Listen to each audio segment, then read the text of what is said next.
अस्सलाम वालेकुम tractor top gear के सारे दोस्तों ये ट्राली लोड सी मिट्टी की तो फस गई है खाले च।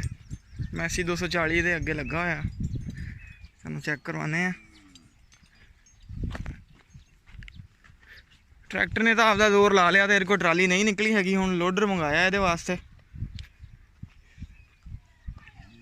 उन्ना जोर लवाणगे तो कड्ढणगे इहनूं।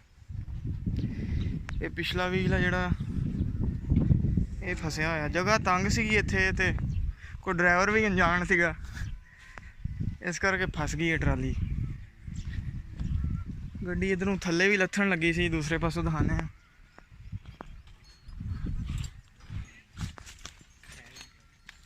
आ देखो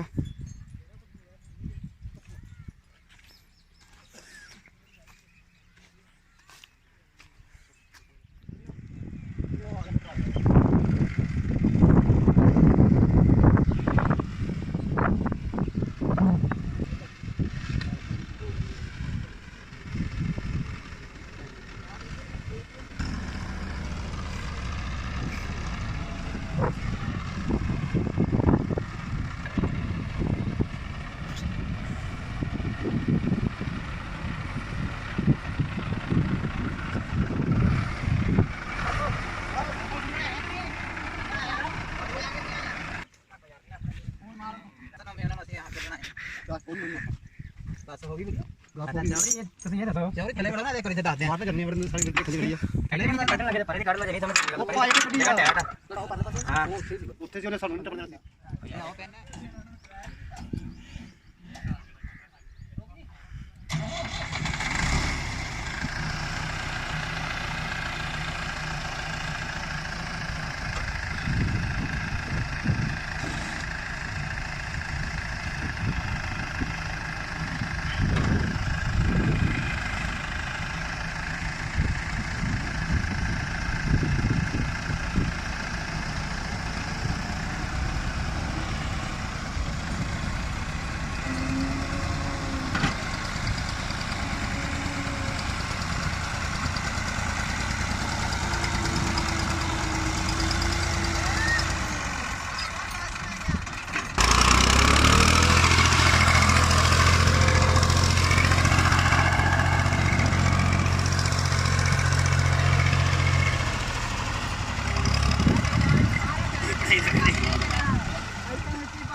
थोड़ी जी